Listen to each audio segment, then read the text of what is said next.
Hi everyone, welcome back to Creative Thrive, where we dive deep into the art and soul of creativity. Today, I'm thrilled to welcome a true master of transformation, an artist whose medium is hair. He stands as a towering figure in the world of hairdressing, a maestro of tresses, a visionary whose creativity and skill have not only earned him a prestigious spot in the BHA Hall of Fame, but have also seen him crowned Afro Hairdresser of the Year, not once, but 3 times, alongside his countless other accolades that underscore his extraordinary talent and profound impact that he has on the hairdressing industry. He crafts styles that really transcend trends, embody innovation and precision, and show an innate understanding of individual beauty. His work is a testament to his dedication and has revolutionized how we think about hair and beauty. Hailing from the UK, he has built a reputation that stretches far beyond borders or salon walls. His passion doesn't end with personal achievement. It extends into education and mentorship. He is committed to uplifting the next generation of stylists, sharing his insights and techniques to elevate the profession. As a celebrated salon owner, an award-winning stylist revered for his work, and a dedicated educator, he believes in the transformative power of his craft, impacting not just hair, but hearts and lives. Please welcome to Creative Thrive, Rick Roberts. Hi, Rick. Hey, how are you? I'm good. That was a great intro. I was like, wow, who's this person? Little old you, my friend. Sounds so good. Might record it. Well, I mean, you are. Let's just dive into the obvious. 6 consecutive British Hairdressing Awards. Yeah. Sometimes you've got to pinch yourself, because I only wanted one, and it took me 7 years to get one, and winning 6 consecutive awards, 3, and then Hall of Fame, and then 2 with my partner in crime, my beautiful wife Zoe, is incredible. And then if we win next year, that'll be 7, and I'll make the Hall of Fame with Zoe. So it's a great accolades to have, the Oscars of hairdressing. Mm-hmm. So it's a great story, as I say, to give to your children and your grandkids. I love that. I love that you look at it as a great story to give to your children and grandkids, because I think a lot of people would look at it as a leg up in the industry or a great thing to advertise, and it's all of those things. You should do all of those things, but I love that you went right to your kids and grandkids. Yeah, I think with the kids we always thank them, and we always put the names in the speeches. I just feel like if we're not here, they can always go back and say that was my parents. We see like the industry full of like kids or children from the parents have been maybe famous hairdressers, and they're still on the stage.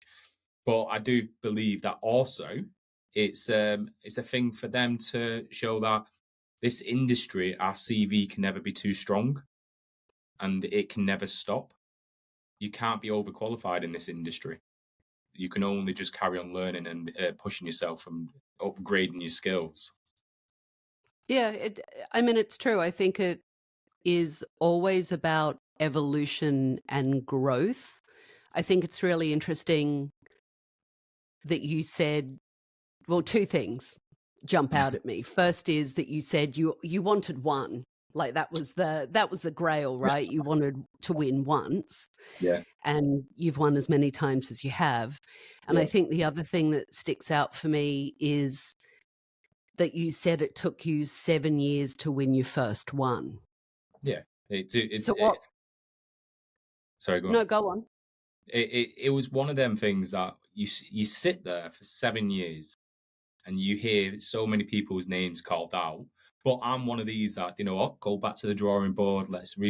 But the first thing I would do always is go up to the winner and congratulate them, because there shouldn't be any animosity in this industry, and I feel like there is, and I feel like we're all in the same industry, we're all in this do the same job, and I feel like if we've got the back of everybody else, not everybody's going to like you, not everybody, you chalk or cheese, but you know what I always say, it's their loss. So it's Yeah, agreed. So Yeah, agreed. And I love that. I think what I would really like to get to, though, is it's admirable that you go, we should do that. I don't believe there is competition. It is a big old pie out there, and we can all have a slice and then some, right? There's enough for all of us. Yeah. But for many people, if you go in and you don't win, and then you keep showing up and keep trying, like you did that 7 times. So there has to be a point that you start to go, is my work shit? Am I shit? Yeah. Right? Like that's a normal thought process. What am I doing something wrong? Am I not doing it correctly? What am I doing? And also, it costs a lot of money to go into these awards. Like it's a village that helps you. Yeah. I've seen my costs just go up and up. And it is true. It does cost a lot of money. The studio, the models, the right stylist, the right makeup artist, and the most important, the photographer. But it's about creating a kind of team that you can get on with, and you all sing from the same hymn sheet. So if there's one part of that, like if there's a verse off or something that's not right, you're always going to see it. And it just means that you could be an incredible stylist doing incredible hair, but if the clothes not right, the photography's not work, you've just got to be brave enough to break up with the stylist, the photographer, or this, and then move on and find your little niche. And I feel like that over the years, I've learned that to just break up with, not become like, not to say you're not friends with them, but just break up with them, because you want the best out of everybody's work. You just don't click. And how do you, I think a part of that is also being brave enough to trust yourself and keep going. Yeah. I mean, there is times where Zoe's said to me, we're spending so much money on this, what for? And I said in my last speech when I was on stage, I said, when you're on stage and you're putting your work up in front of 3,000 or 2,000 people, you're at the most vulnerable. This is when your work is up there. This is your identity. But I said, it's not what you do with the winning of it. It's what you do with the finalist position too, coming up to it. Because if you don't, you could maybe push yourself further than the winner because you're pushing yourself in the right direction, but it's about getting seen by companies, by people, your peers. And I don't think you'll realize how much you do inspire the next generation. And the next generation is not just the young generation. I've got people coming in who are 30, 40, starting hairdressing. It's about just inspiring anybody that wants to be on that stage holding an award. And that's what people did to myself. 100% agree. And I would even take it a step further, and I'll shine the light on me for a second, that it's not even about inspiring a new generation. Like that is amazing to pass our torches or what we've learned onto people, but it's inspiring, people like me that have been in the industry forever. I look at someone like you and honestly, all the guests that I am talking to on Creative Thrive, and I'm so inspired by you all and the work that you're doing and how you're showing up and the process. So that creativity of other creatives showing up elevate all of us. It rises the tide for all of us. I think so. I think it's 100%. I like Tabatha. I've told you in the past. I remember seeing you on TV and just like I used to record your series all the time, and like see you how you run. And I still talk. There was one episode when you told someone not to eat on the shop floor, and I still keep it here now in my salon.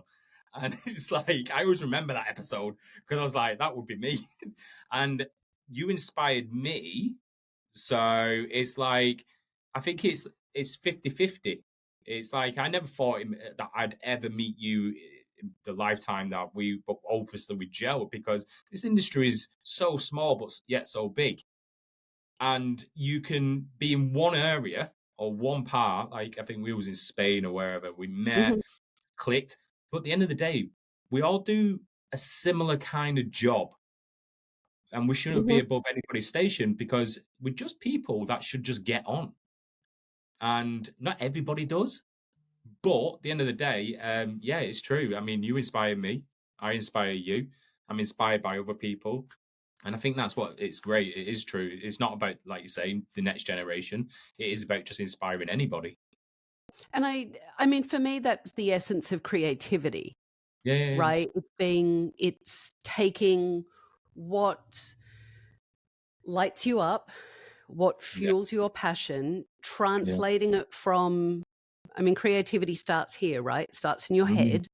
Yeah, yeah. So transferring that into whatever your medium is, and then inspiring other people, then it's kind of like, you birth your creation for the Yeah, world it's to true. to Yeah, what you said, to yeah. be vulnerable in those moments when you enter something, and to be judged, but that's the creative fuel, right? Yeah, I mean, I've sat in them, like I said, sat there 7 times. Even actually, it's not been 7 times, it's been 8 times because one year I didn't get through, but I still went.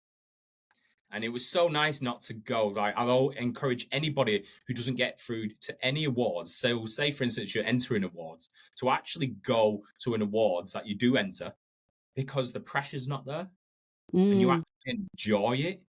So you actually get to not talk, because everyone could come up to you and say, "Oh, good luck tonight, good this." But when you're not in the award, you actually get to talk about something completely different, because you don't have that panic attack. You enjoy the evening. You don't feel the sadness if you don't win, or the happiness. The emotions are just neutral. You're just happy just to be there with your friends. So it's been actually probably 8 times that I've not won, 7 times finalist. But yeah, I forgot about that one. But that was a great evening, just me and my friend. have a real So piss up, right? Because you don't need to oh, worry about getting up on stage, or it just enjoy it. was one of my Tell friends me. that who once said, "Do not drink," and I've kept this all the way. Do not drink before your award is announced, because if you get up on that stage and you've had a drink, you don't know what you're going to say. So I'll have maybe a glass of champagne, but I've kept for years hardly drinking before the award. After the award, I don't. Great advice. Yeah. It's great advice. Tell me tell me about the creativity though, because I mean, beyond the accolades are wonderful, like really, really wonderful. And you've won these amazing accolades, and we've talked about the, consecutive awards you've won, and that's great. You're also a salon owner. Yeah. So you work behind the chair, right? Yep. You've got clientele, you've got a team that you take care of, and you educate and you inspire, right? And nurture, do all of those kind of things. Mhm. You've talked about your beautiful wife, Zoe. You're Mm. also a dad, right? So you've got all these different things going on. Tell me, what does that creative process look like, though, to be able to, I'm going to call it a bubble because I go into a bubble. So you tell me what yours is. But what does that bubble look like for you, where you go in and go, okay, I'm going to do this collection this year. Where does it come from? Where do you get your inspiration? What's that trajectory look like?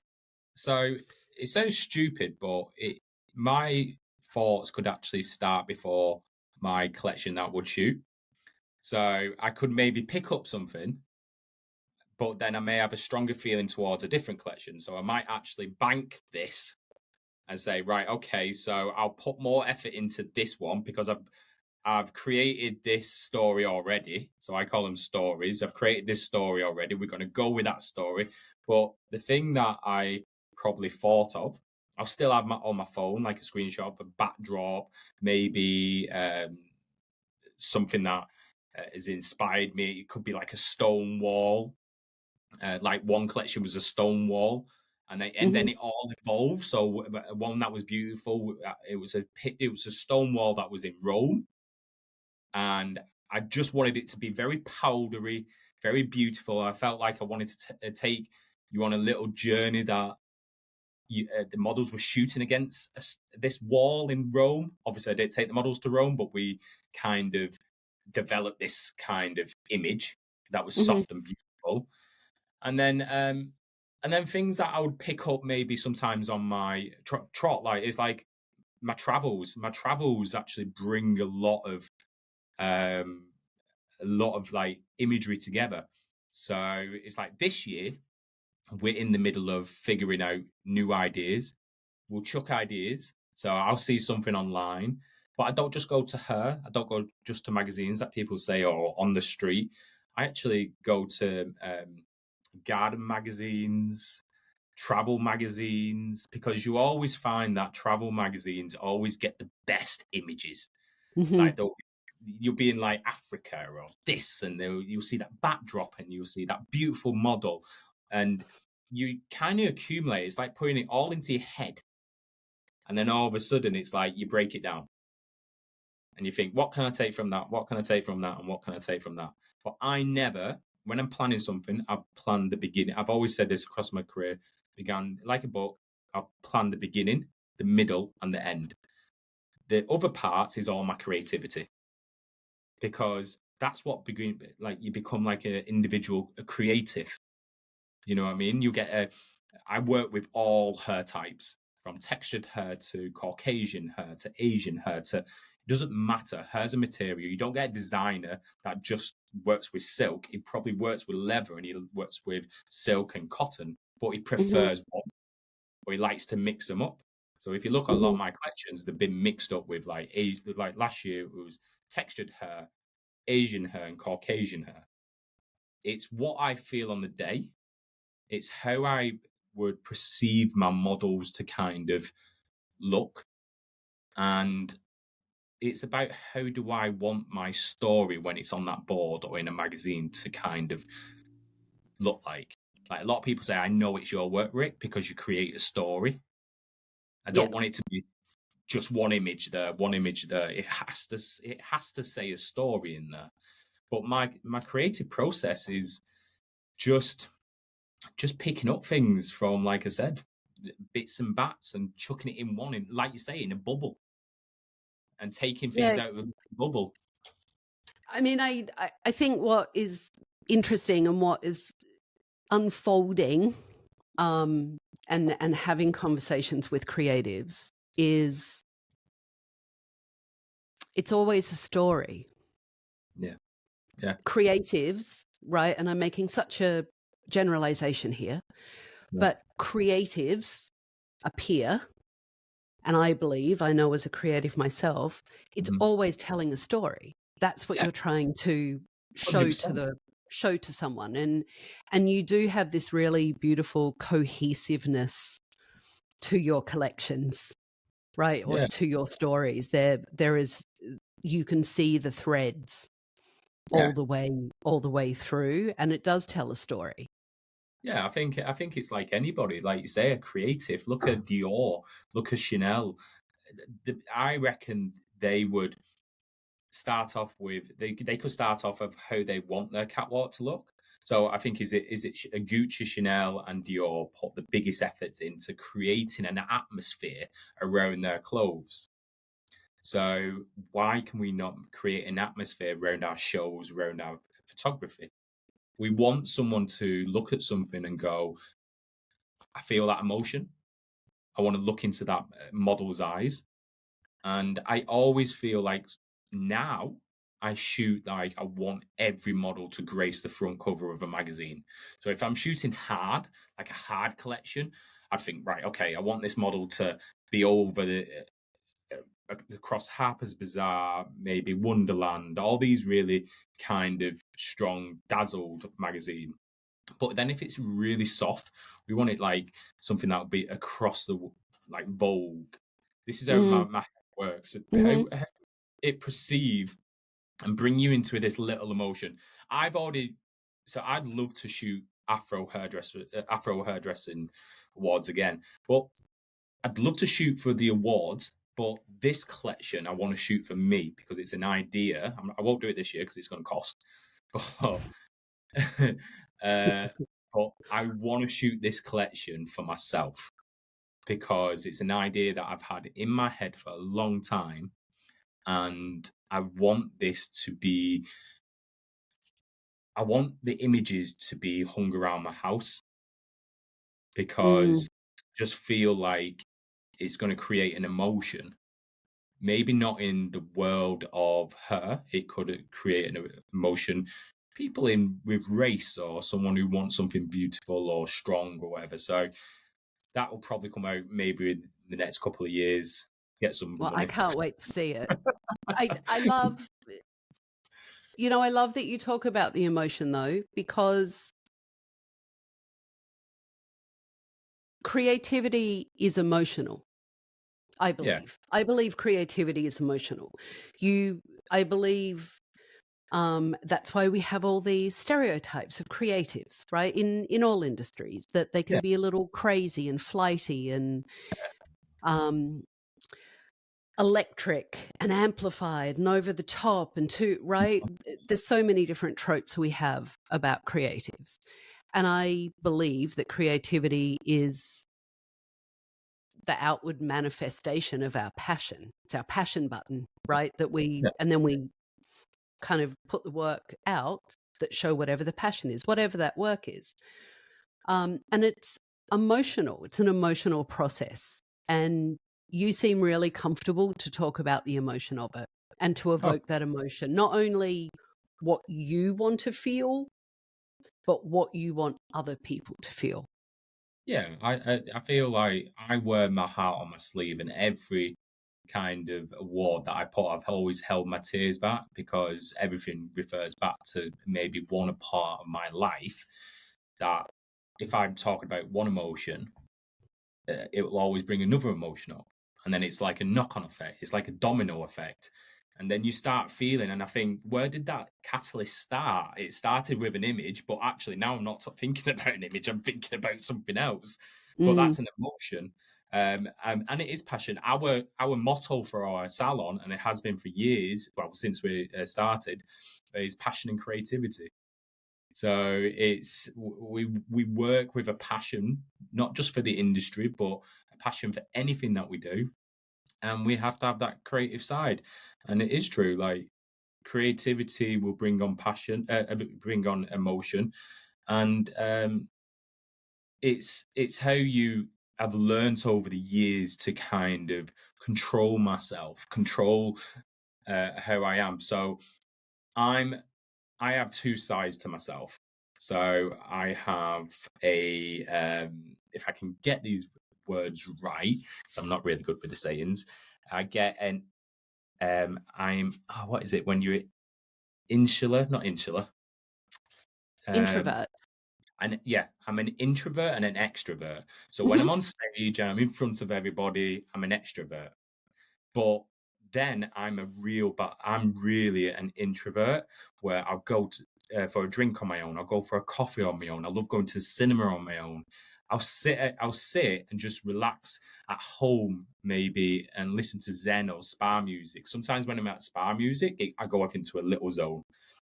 And I feel like using both of these kind of strengths is great because it controls you, but then you need the other one to control you too. So I just feel like it can come into like your images, come into your work.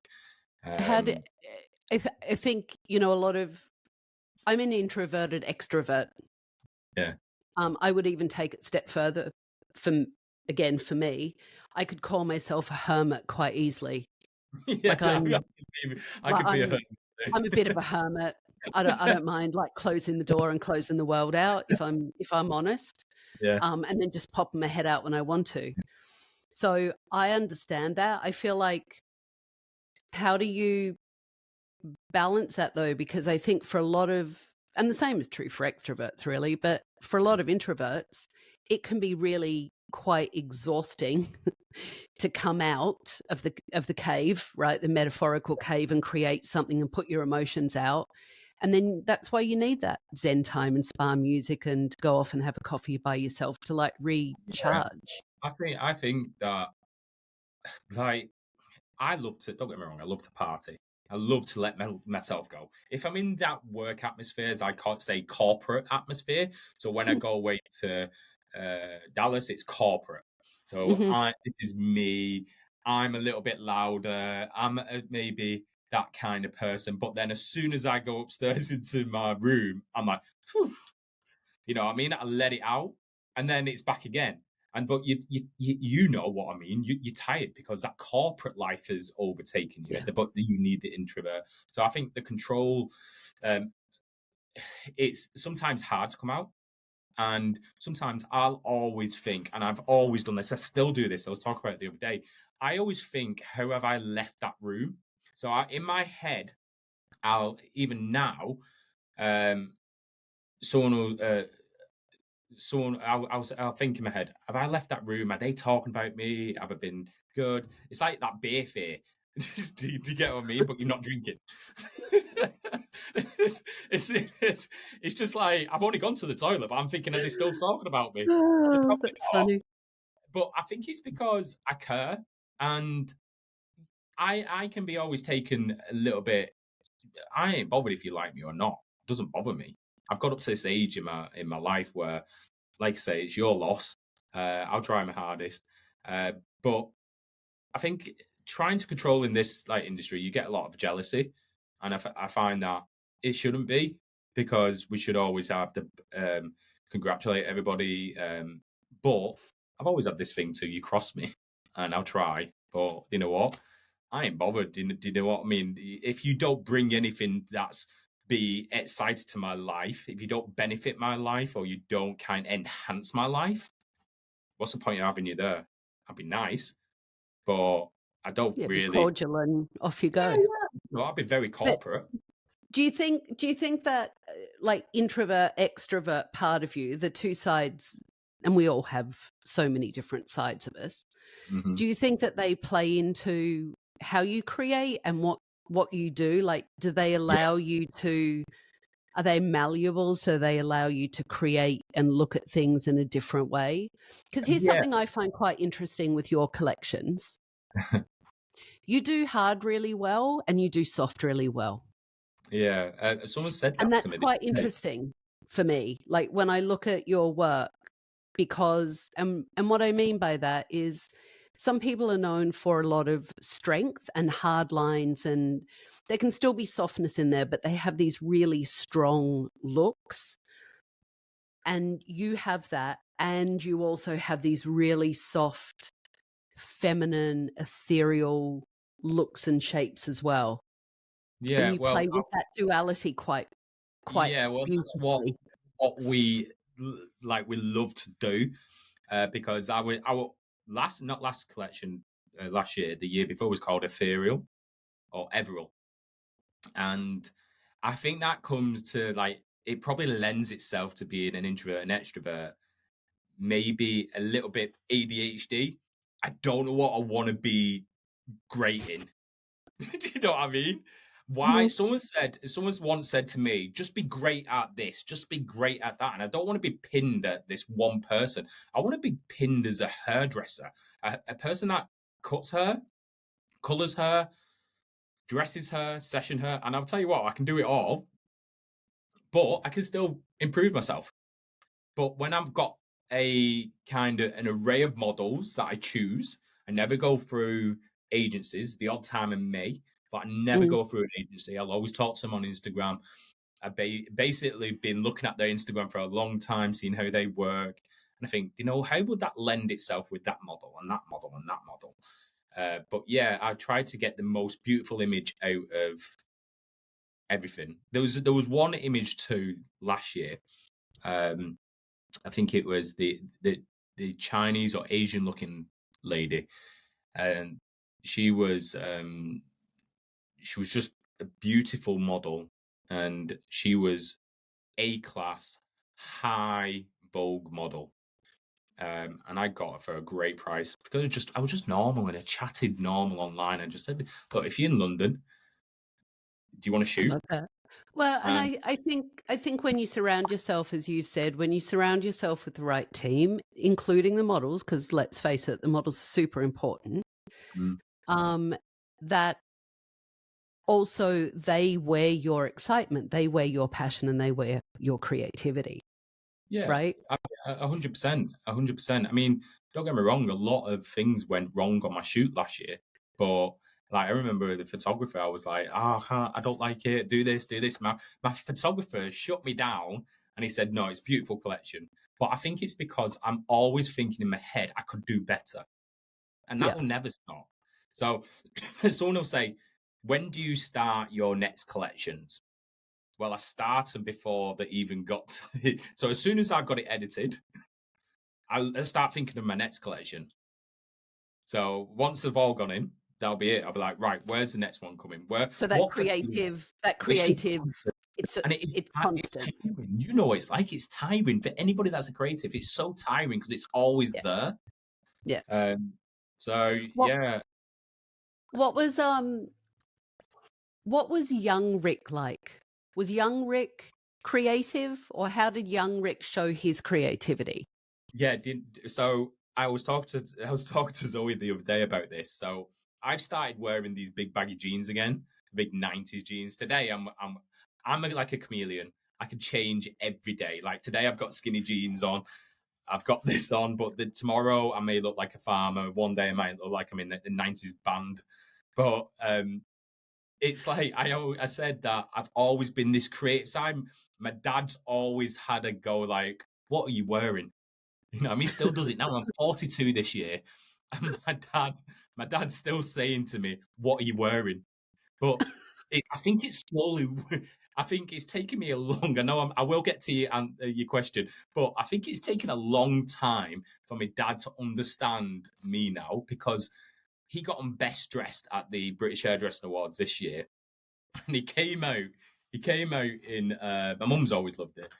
He came out in this tie with all glitter on. The first time he ever went to the awards, he looked like he had some kind of hernia in his pants or something. He'd just gone to a second-hand shop or something and bought these trousers that didn't fit. So I took him shopping, and he's just enjoyed it.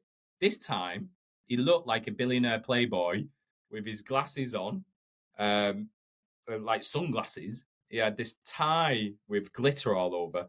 But then he came out with a gold chain over the top of his. And I was like, Dad, that even I'm saying it's too far. So I feel like young Rick has tried to always push the boundaries a little bit of creating clothes. I was always known because at first I was an electrician. I think we spoke about this before. I was a Sparky. Worked on site. Had these big curls. And then obviously I fell into hairdressing, and then I started going through experimenting with every clothing outfit going. I remember when boxer boots were out, and I was wearing boxer boots with a stripe. I looked like a robber. I don't know what I was going on. I had a black and white shirt Like the that was too Hamburglar. tight for me. My nipples were sticking out of it. I had boxer boots on and the tightest jeans, and I weren't the skinniest, but I went to work in it. And I've always tried to push the boundaries of clothing, and I feel like that's my creative side. But my brother's always been the same. He's never been like that, but he's always seen me be the person that's always wearing something completely different. So you and I personally, when we've sat down and had one of, because we've had a couple of really epic conversations, Yeah, and you told me that you were an electrician. yeah. What was the jump from? Because that's quite a jump. Let's be honest, it's quite a jump from Yeah. Sparky, right, to hairdresser. Yeah. It's not It was, linear. That road's not a linear road. no. So it was a big jump actually, because the firm. So actually, I did I was electrician. The firm was going bust. I was near the end of my career, so I was like a month away from being a fully qualified electrician. Tried to go and get a job, couldn't get it because they all wanted apprentice. Then I went into sound engineering. So miking up bands. I was working on 32, 24 track studios, working with electronics. Too much for me.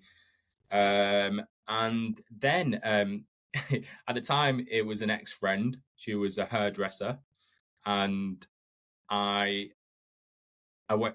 Well, let's say ex-friend, ex-girlfriend. I've been polite. Ex-girlfriend. I only went in to impress. I remember this guy coming in, and I was sat in my rigger boots, and I was in this chair, and I was just looking at the at him, and he was in suited and booted. I've just come off site or from college or uni or whatever. I look like a state, big afro going on, and he just went like that and cut the bottom of the hair. And I was like, and all she went on about all the way home was how good he was. He was amazing. He was so. I'm like, he's cut. I could have done that with a level and just cut it off. So I remember I wasn't enjoying what I was doing, and then I went into hairdressing just to impress her, and then realized that I had a love for it. It was the first time I had 100% on my exams, and I remember I went to a college, and the college said I've got the wrong attitude for hairdressing because technically I was maybe asking too many questions and all that. So I think it drove me to push me more, and then got onto teams. I got onto the L'Oreal ID artist team. I was on that for so many years. Evolution team. I think I was on teams for like 6 years, getting educated by Trevor Amazing. Stormey, all these guys, and then the rest is kind of history. Getting on with Matrix. Amazing. So yeah, Quite it was. interesting though. Like, it's interesting to me because I like to believe that we're guided in the direction, in the trajectory our life should take us. And the choice is ours, right? Yeah. But I do like to believe that the universe guides us to an occasion where we then get to choose, right? Which door are we going to go through? Yeah. That's what it sounds like with yours, that such a different career. And even though you chose the hairdressing door as a way to impress, right, this girl, look at what has happened in your career and the life that you have built and the legacy that you are building for your kids and your grandkids. I think it is. I think that it had a journey, and it was only me that had to take that next step. It's like a branch of a tree. I always say you build your foundation first, and then all of a sudden you have these, or like a tree, it grows up different branches, and you choose which one. But I wanted. It sounds really horrible or big-headed, but I wanted to go up all because that's my mind. I wanted to try that one. I wanted to try that one. Jump back and we try that. And I think that's why I'm a bit of a creative. Like I like everything in the industry.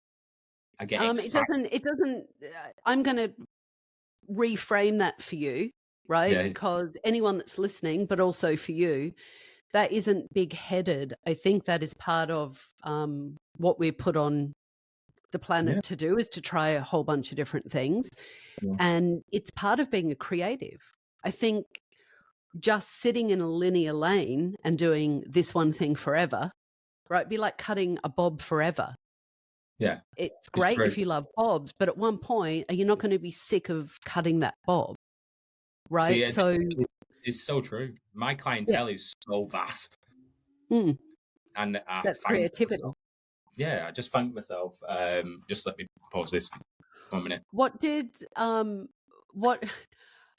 have to know now, what did your family, what did your dad say when you came home and said, you know what, I'm leaving this electrician thing behind and I'm going to be a hairdresser? Well, I remember sitting my dad at a table, and I said, "Dad, I need to speak to you." And I won't repeat. Well, he was good about it, but his face, because he wanted me to go. He's a builder, and he wanted me to go in the family business. And I was like, Dad,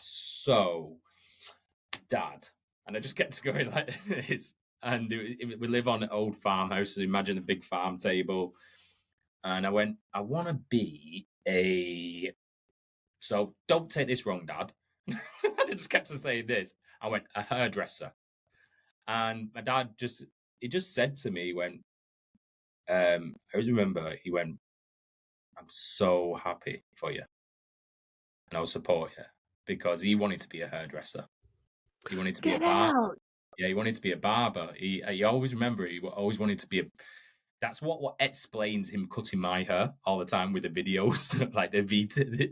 Like, he just used to cut my hair up bad, but it was just like a good thing. It felt like he's always supported me. My mum and my dad have always supported me through the industry. They've been to every award. And yeah, I was so scared to tell him, but because you always want to please your parents, you know what I mean? It's like, it's that kind of thing. Like, I wanted to become like, let's say I'm a bit of both now, because I do building work. So everything in here, this is my new barber room at the moment, but I've done all this and put the tiles down, do all this. So I lend my hands to everything. So he's got a son that does everything. So, but I was shocked, to tell the least. I was shocked that my dad had my back, and I think that's a great parent. For me, that's a great parent. Gives you, mum and dad give me a great upbringing. Mum's a creative. She works with the deaf, and she lip speaks. She was one of them that started one of the UK's first deaf and blind job clubs that got people jobs. And I feel like my dad had his own business, and I feel like they've always supported me with my decisions with her. And I think it's a great thing. It's like my brother. He's got a great business, and I just think when he said, I support you, I think it was a nice thing. You know what I mean? It was it's a great thing. And honestly, again, some people listening may not have had that experience of having that support. And I think, to your point, we all want our parents' support, right? Or our elders' support. And when they can support that, I think then we can step into our creativity more as well. I think if you like you say, you do it for yourself. But it's nice to have that other side.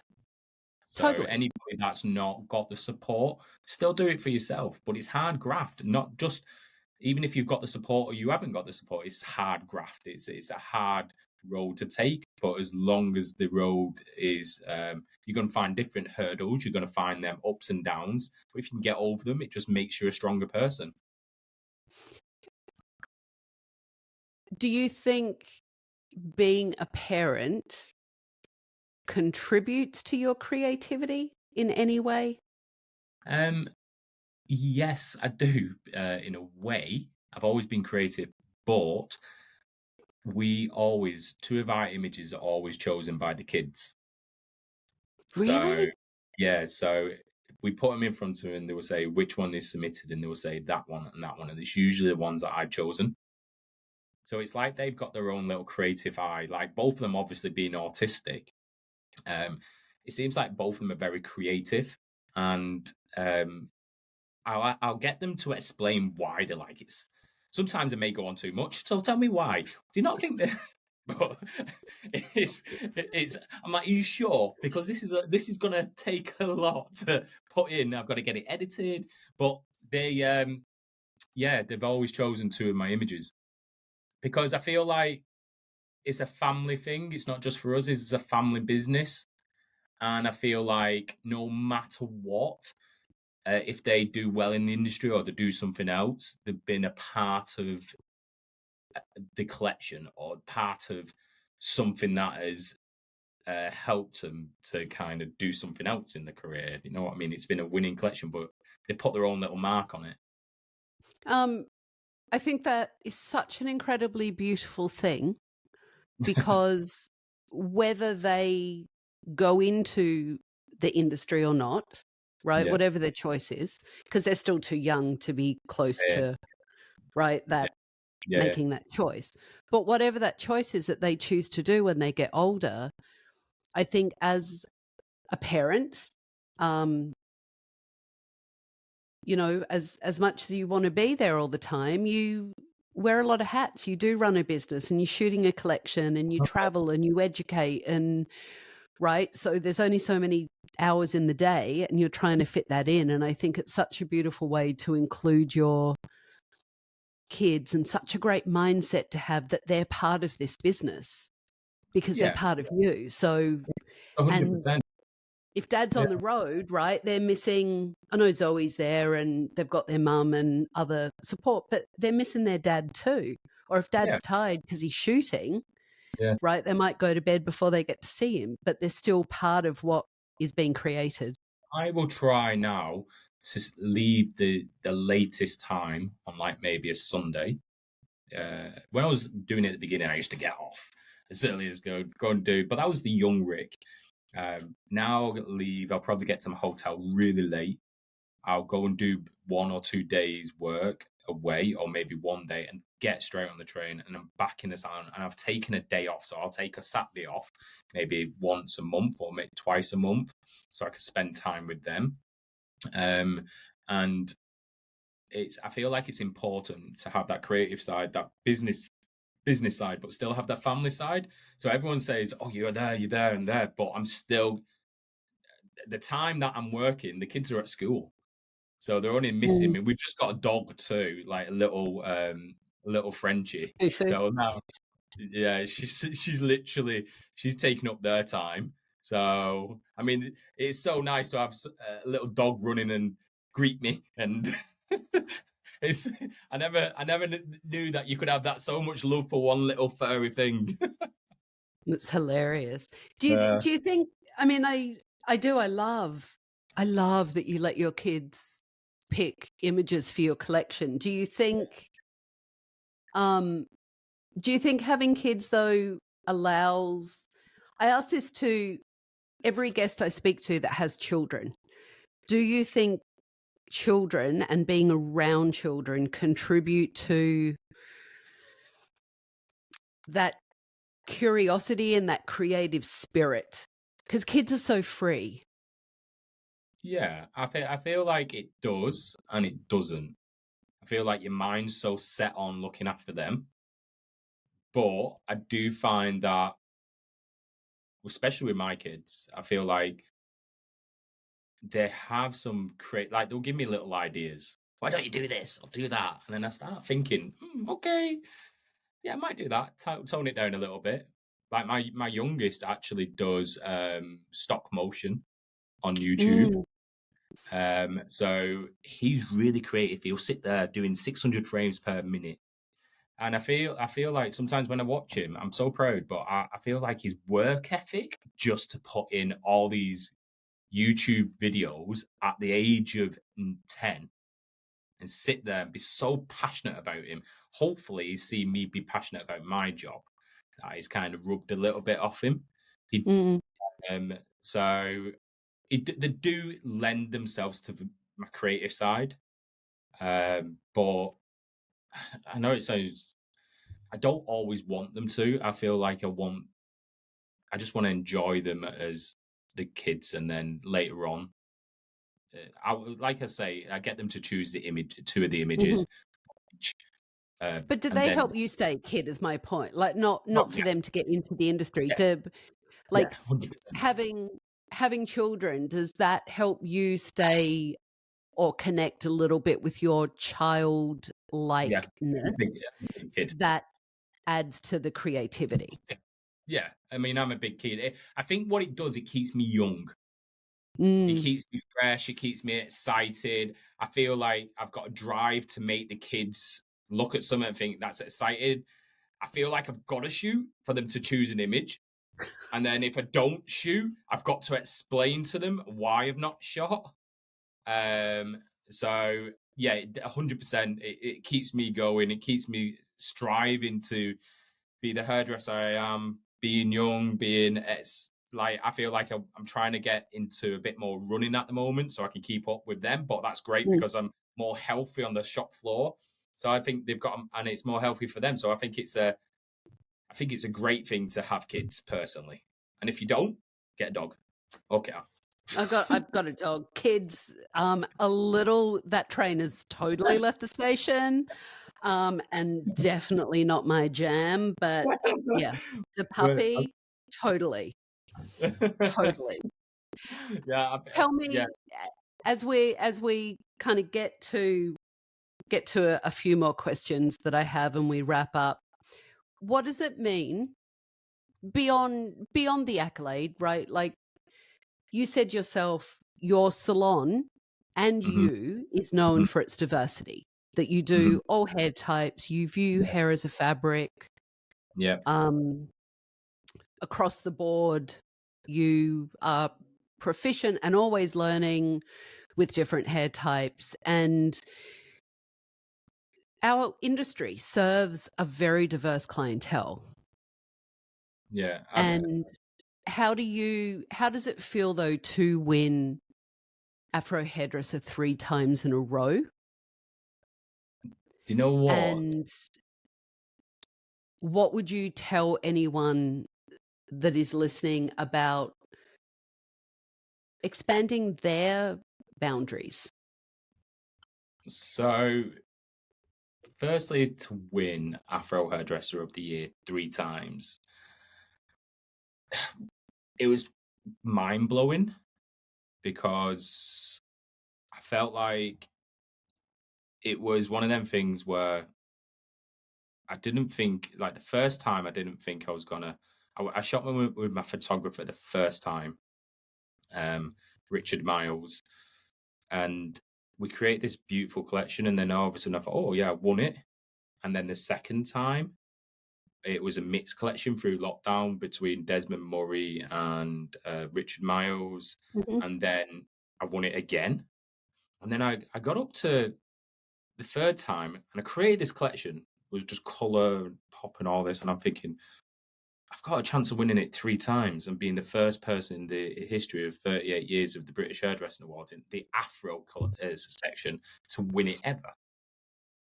And then when I won it, I was like, it didn't really sink in. And then I just thought, wow, I've won it 3 times. I'm up there, slightly emotional. And it kind of put in, because I've got a half black family and a half white family. And I felt like I'm a social butterfly. I don't land in between both. When I've got a bit of colour in me, I'm looking drained at the moment. But when I don't land in the white side, or I don't land, I'm too light to maybe be in the dark side. So I felt like I've always been pushing myself, and I felt like it was like a mark to say, do you know what? I do textured hair. It doesn't matter what colour I am, what race I am. It's all about skills and about imagery. It's how, like I said right at the beginning, how can I create this story? You've all become emotional and connected to these images for them to win. It Mhm. doesn't matter what skill is. I do this hair and I do this hair. So to win it was an um, emotional thing for me, but also I'm in the Hall of Fame for Afro Hairdresser of the Year. Yeah. Uh, and I did my research. I knew that in the 30 or 36 years, I think it was, I knew that if I won it consecutively, I would be Hall of Fame and be the person to win it 3 times in a row. And it was quite scary though, because I knew from my first win, I didn't get a lot. I got a bit of hate for winning it, saying I wasn't black enough to win it. And then my second one, I got a little bit more hate. So I had a bit of fear too. What's going to happen if I did that? Mm. But I feel like I've just had to prove myself that, you know what, I'm doing this. I can do hair. I can do textured hair. I don't have to walk around with a passport of my granddad all the time. Do you know what I mean? It's like, yes, this is my granddad. I am from a black family. It doesn't matter what race or what skin tone or anything. As long hair's a material, you just create this beautiful image.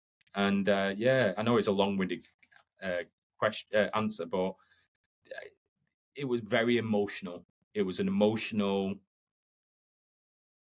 I still feel it now to have it because the year before there was a competition which was very. It was an Afro-Caribbean texture awards, big Hmm. awards. I was the first time I went. I didn't win that. Like I think it was 16 or whatever, and then 17 I didn't win it. And then in 2018, I ended up winning their awards, and then I ended up winning against all the Afro or textured hairdressers who have entered and won it before and do it every day in London and around the UK and all that. I ended up winning their British or their Afro award. So I was up there with the gold one and the black, the northern one, and then I won it. So I felt like I've made my mark. Hmm. So I think, who's this new guy that's coming in? But they're all my friends, and I look up to them, and I think they're all talented. Every person that I've been up to, I always commend them on stage. And like I say, it doesn't matter how long you've been in the industry. I can be inspired by everybody. Yeah, agreed. I think there is creativity all over the place, right? And there is creativity to learn from. Here is a question that I ask everyone, and everyone has a little bit of a spin on it. So it makes me even more compelled to ask this question. Do you think creativity is nature or nurture? Ooh. So it's technically both, but in different parts. I feel like you've got to naturally let it grow, but you've got to carry on nurturing it because you can lose it. And I feel like if nature is what you mean, do you mean it like Yeah, I just growing? mean like, are you just, are you just born with it and it's just there? Or is No, it something, is it something that is innate to you, so born with, or it's an innate skill that you have, or I is it think some something that people you can be nurture? born with it.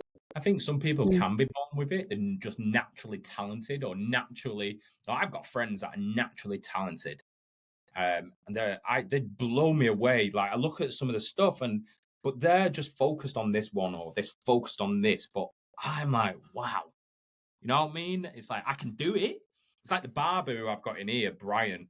He's just incredible at what he does. And he lost his job, and I built up this barber room. And I said, "Do you know what? You've come in. I'll support you. If you want to go off and get your own place, I'll support you." And I look at his stuff, and I think you're just amazing with textured hair. But I just, I just feel like you can build it too. Like I think it's how you're brought up personally. If you've got creative stuff around you, you would become creative, and then it builds up. So you can naturally have it, but I feel like you've got to nurture it too. You've got to kind of just carry on being. You've got to be interested. You've got to carry on being interested and don't take things for granted. So it's a bit of both, really. Don't know if that made sense, but Yeah, absolutely. Absolutely, it makes sense, and I think we all have our different take on it. It's an interesting question, how would though, you think? because How would you think? I know. I think it's both. I think we're born with a natural expression, right, or a Mm, natural aptitude towards something, mm, um, but it needs to be nurtured. I mean, that's why I like to ask the question. I think there are so many people that close down their creativity, perhaps through fear, yeah. perhaps through fear of judgment, fear of failure, fear of not being good enough, right? So they Oh, start to distill it's- their creativity and make it a bit smaller. I saw And this. that's when it needs nurturing. So I am listening. I saw this quote the other day and I screenshot it. It's so weird you've just said this. Oh, I so hope I find it. Oh, it says, "Rest in peace to the opportunities we missed because shyness and low self-esteem had taken us for granted." And Yeah. I was like, whatever you just said, it's like you have this kind of thing, like you've got to nurture it. You've got to have belief in yourself. So Yeah, and if you don't believe in yourself, and there are many people out there, and I work with many people, right, in my business that don't believe in themselves. If you don't believe in yourself, then you have to find someone that believes in you just as you are right now, right, in the perfection and the totality of you right now, that can nurture you enough to start believing in yourselves to then take the next step, right? That is whether it's a mentor, whether it's a boss, whether it's a coach, whatever it is, because that's why I think nature and nurture, it's both. I think we're born with this creativity and expression. I think many times as kids we're told, don't do that, don't draw on the walls, don't do this, stop doing that. You drew outside the lines, those colors don't match, right? There's a million things that we're told, and we close down our creativity and kind of shrink it and make it really small. And if someone can come along and nurture us, whether it's through the imagery that they produce, the work they do, taking us under their wing, right? Reading an amazing book, watching a great movie, going in and getting, an amazing meal, anything that can unleash a creativity within you, then you can get it nurtured and bring it back up to the surface. Yeah, it's so true. All it needs is a little bit of water. It just need that 100%. creative stuff. You know what I mean? Sometimes a little bit of water, or sometimes like other things, just like, unplug it for a second and re-plug it into a different socket, and then watch everything spark. I think sometimes you just need a little break, because sometimes you could have so much going on in your life that you just need to stop and then look at everything and think, right, where am I going now? Am I doing this, doing that? This made me happy. This didn't. And I feel like it's one of them things where you nurture what made you happy and you don't nurture what didn't make you happy. So I feel like you only seem to understand that when you get a little bit older. I feel like you're testing the waters when you're very young in your creative career. Hairdressers, stylists, fashion stylists, designers, builders. It's like, what do I like? Where do I want to put my passions? And mine, like I say, is educating. I love my educating. I love my shooting. I love creative directing. I did a creative director shoot for an extension company, and we made the work look absolutely beautiful. But it's because but it was with a team, and we nurtured the young artistic team. We just helped them, but hopefully they can put them skills onto somebody else.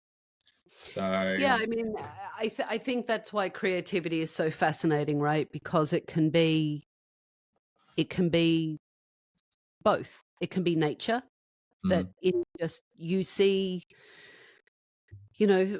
proteges out there, creative geniuses that just know how to do things or know how to create things, right? Visual artists out there that just have this innate quality that it just comes through them, and that feels very much like nature. If you look at a lot of contemporary artists, and artists now as well, it is just something that comes through. You see a lot of kids with it today that just have this creativity that come through, and the things they create is quite extraordinary.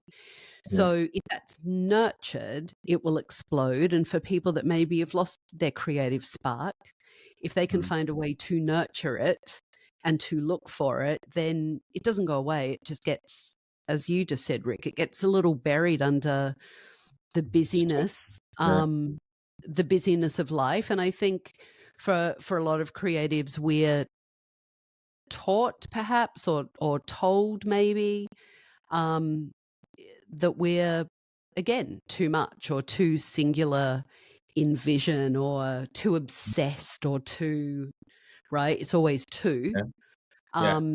And True. we small ourselves instead of realizing that those people are actually too small and Yeah. too scared and too unenlightened to step into their greatness.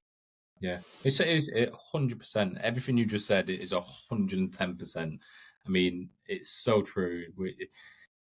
I just feel like nowadays there's so many people that want to be it straight away, but they don't need they need to kind of build and like just I don't know. I feel like I know it's going off a tangent from what we said, but I feel like I need to say this is that there's so many people that don't see the graph that maybe other people that have been in the industry for so long.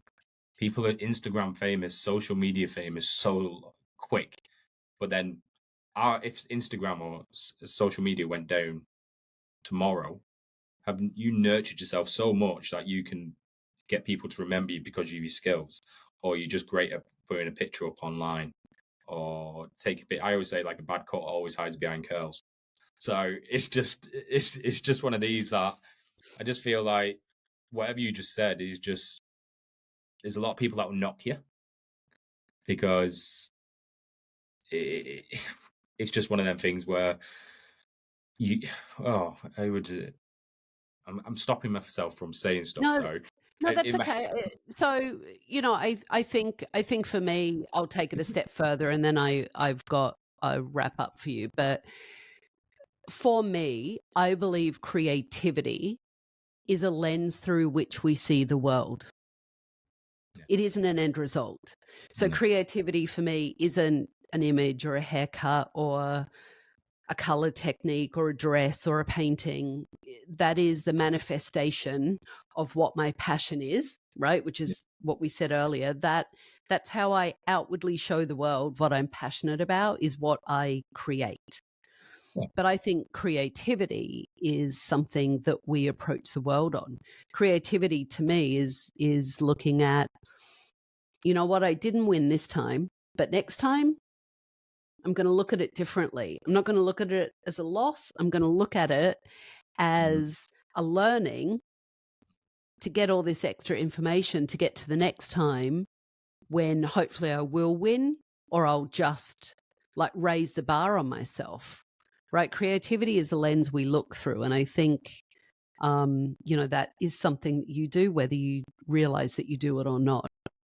I feel like you say, creativity, you look completely different at things. If you're a creative, you're always looking this and that. Like say for instance, your background. I've noticed like the faces in the background. Some people might see just like doodles of lines. Your glasses, your Prada glasses, but they've got turtle shell all over you. Your little crystal in the back. There's so many little things that your mind's always picking up on. And I feel like if you're a creative, you're always like looking like this but you focus on one thing, but you've got your provisional. Is it provisional? Peripheral. Yeah. Yeah. Your Provisional. peripheral vision. It's Yeah. always going off somewhere else. Well, and But I think it is how you look at things and things that you pick up on, and that is creativity. And I think it's really important for everyone and really important in the world of how we view things, not just in a linear way, in an expanded way, and it's how we tell our stories. yeah, I always Because get that's creative. one thing I'd say like to your listeners is you've got anybody that's doing it is like even myself, probably yourself. I get still nervous now going on stage, teaching new. Like obviously, I'm going to be off teaching in the States, so I'm getting nervous going teaching them because it's a new kind of people for me to teach. You never hear of the bad things that happen or the nervousness. The guy that I think it was a chimp paradox. I don't know if you've ever heard of the chimp paradox, where it's about controlling that chimp inside you. There's this doctor that read a book, and it was about if you let a chimp go off into the room, it would go crazy, literally go crazy and rip up everything. And that's like your nerves going panicking. But if you chain it up in the corner, it just goes nervous in that corner. And it's like you're inside, you've got to chain that chimp up, and bring your human side forward. And I feel like I know you didn't ask this question, but I just felt like someone asked me, "Do you get nervous?" And I felt like it was right for me to say it on your podcast. So just feel like for your listeners, never let your nerves stop you from doing anything that's great, because it's only a story that is a part of your life, and you can tell people that you get nervous. 100% agree. Listen, this podcast is really all about, and the focus of it is about creativity and what that process looks like. And I think part of that process, it will look different on all of us. We wear it differently, right? Because it's totally individual.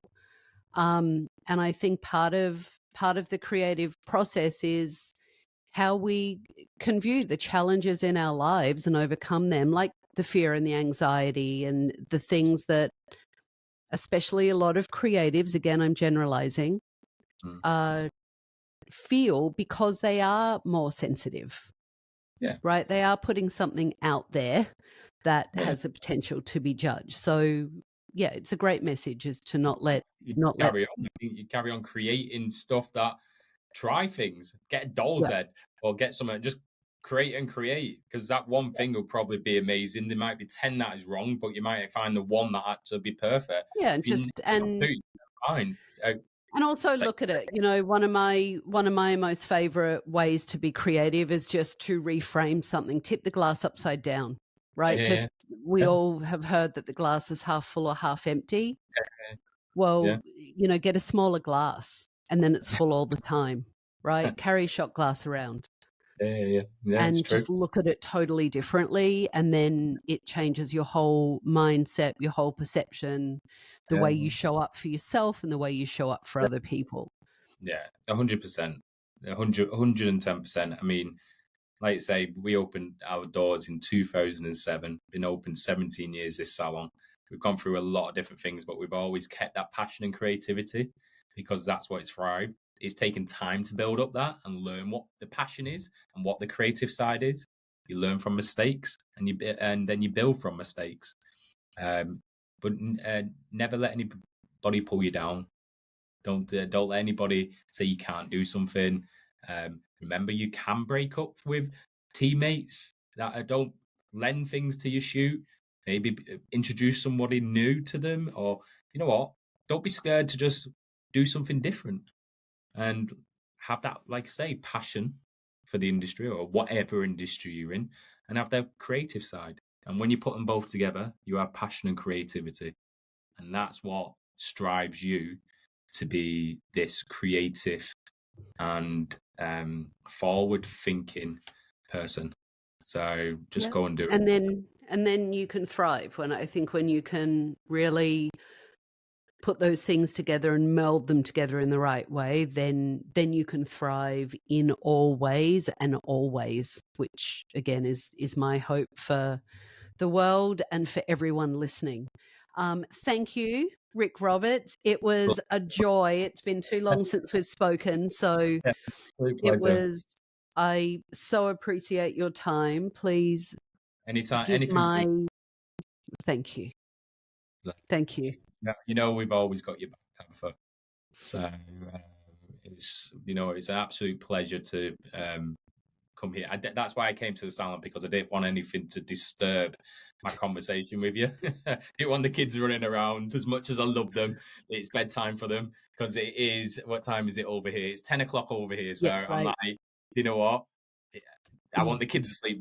They've got school tomorrow, because I knew one of them was grumpy this morning. Well, thank you. Thank you for doing that. And when you go home, thank your lovely, and I will say talented wife. Because she's a creative and a powerhouse as well. So thank Zoe very much for putting the kids to bed without daddy while he was talking to me about creatively thriving. Thank you. I said to the kids that I'm off to work, but I'm off to go and speak to a friend. So it's Love it. thank you for having me. Thanks for you know what, we always connect, but we don't speak a lot on line, but we always speak over Instagram and or whatever social platform it is. But yeah, and we've got your back, and we're always thinking of you. And thanks for everything that you've, not to blow smoke up your butt, but if that's a word, I don't know if that's a word in the US. It is. It translates.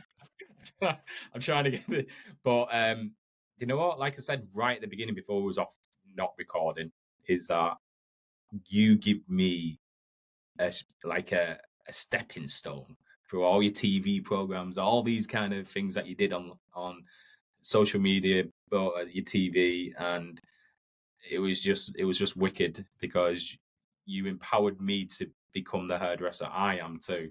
So thank you. Thank you. Thank you. Means a lot. Yeah.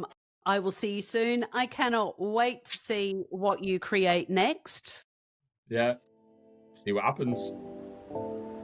Reflecting on our conversation with Rick Roberts on Creative Thrive, I'm struck by his thoughtful approach to every aspect of his work and life.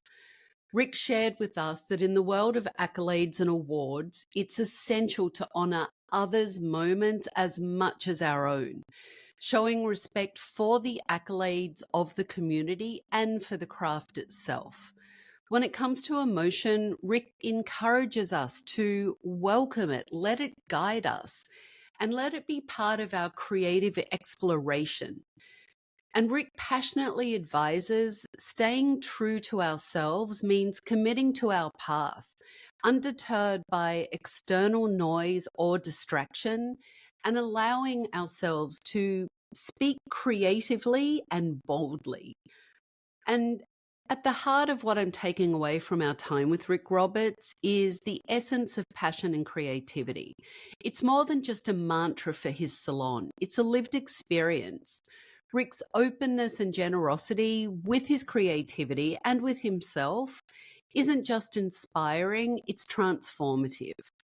He gives us all permission to embrace and share our passions, making the world a bit brighter, bolder, and much more creative. Thank you to Rick for sharing part of your journey, insights, and vibrant spirit with us on Creative Thrive. Let's take to heart what Rick shared with us and live passionately, create freely, and never underestimate the impact of sharing our true selves with the world. If you would like to explore your creative and personal growth journey further, join me at thrivehive.co, where we have live monthly classes. Learn more at thrivehive.co. And please support Creative Thrive by following, liking, and subscribing on Apple Podcasts, Spotify, or your favorite podcast platform. Your engagement helps us continue to illuminate the paths of these amazing, inspiring creatives. Until we meet again, keep nurturing your creative spirit and don't hesitate to let it soar. See you next time on Creative Thrive.